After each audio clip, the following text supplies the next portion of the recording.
ദിലീപേട്ടൻ എന്നെ full through out അഭിനയിക്കാനായിട്ടൊരു സിനിമയിലേക്ക് വിളിക്കുന്നത്. അത് ദിലീപേട്ടനെക്കാട്ടി കൂടുതൽ സീനുള്ള ഒരു സിനിമയായിരുന്നു പാപ്പിയപ്പച്ച എന്ന സിനിമയിലേക്ക് എന്നെ വിളിക്കുന്നത്. അത് വലിയ ഭാഗ്യമായിരുന്നു. പിന്നീട് ഞാൻ ചാൻസ് ചോദിക്കാൻ നിന്നിട്ടില്ല. കാരണം പിന്നെ ചാൻസ് ചോദിക്കേണ്ട കാര്യമില്ല. അത്രയ്ക്കും വലിയ വേഷം നിന്ന ഒരാളല്ലേ. പുള്ളിനോട് പിന്നെ ഇനി വേണ്ടാത്ത രീതിയിൽ സിനിമ വേണ്ട. എന്നാലും വീണ്ടും വീണ്ടും സിനിമകൾ എനിക്ക് തന്നു. കുറേ നാൾ സിനിമകൾ വിളിച്ചില്ല. പിന്നെ വിളിക്കുന്നത് പവിയിലേക്കാണ്. പവിയിലേക്ക് ചെറുതാണെങ്കിലും ഒരു വലിയ വേഷം തന്ന് വീണ്ടും വിളിച്ചു. അത് വലിയ സന്തോഷമായി.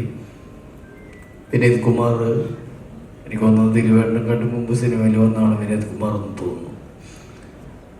രാജേഷ് രാഘവൻ വളരെ ജീവിതഗന്ധിയായിട്ടുള്ള സിനിമ കണ്ട് രചന നിർവഹിച്ച ഒരാളാണ്.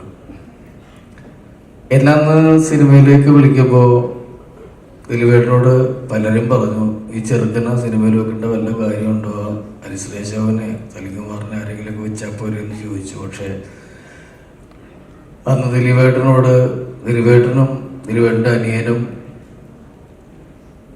നമ്മുടെ വ്യാസൻ ഇടമനക്കാടും റോഷൻ ചിറ്റൂരും ഒക്കെയാണ് ദിലീപേട്ടനോട് കൂടുതൽ പറഞ്ഞതും. ദിലീപേട്ടനും എന്നെ സപ്പോർട്ട് ചെയ്തിട്ട് അങ്ങനെയാണ് ഞാൻ സിനിമയിൽ നിൽക്കുന്നത്. അത്രയും ഇതിൽ അഭിപ്രായങ്ങളുണ്ടായിരുന്നു. ഞാൻ സിനിമയിൽ ദിലീപേട്ടൻ്റെ കൂടെ വരുമ്പോൾ ദിലീപേട്ടൻ്റെ അന്ന് കൂട്ടുകെട്ട് വേറെ ആയിരുന്നു. ഞാനന്ന് വന്നപ്പോൾ അങ്ങനെയൊക്കെ ഉണ്ടായിരുന്നു. പക്ഷേ ദിലീപേട്ടൻ എന്നെ കൈവിട്ടില്ല. അതുകൊണ്ട് ദിലീപേട്ടനെ ഞാനൊരിക്കലും കൈവിടില്ല. എൻ്റെ ജീവിതത്തിൽ ഒരിക്കലും എൻ്റെ മരണം വരെ കൈവിടില്ലാത്ത ഒരാളാണ്. അദ്ദേഹം നിർമ്മിക്കുന്നൊരു സിനിമ, അദ്ദേഹം അഭിനയിക്കുന്നൊരു സിനിമ, അദ്ദേഹത്തിൻ്റെ അനിയൻ ഉൾപ്പെടുന്നൊരു സിനിമ, വിനീത് കുമാർ സംവിധാനം ചെയ്തൊരു സിനിമ, രാജേഷ് രാഘവൻ എഴുതുന്നൊരു സിനിമ, എല്ലാവരും ഞങ്ങളുടെ ഒരു ടീമാണ് ഇതിലുള്ളത്. അപ്പോൾ അതുകൊണ്ട് വ്യാസചേട്ടനുണ്ട്, റോഷൻ ചേട്ടനുണ്ട്.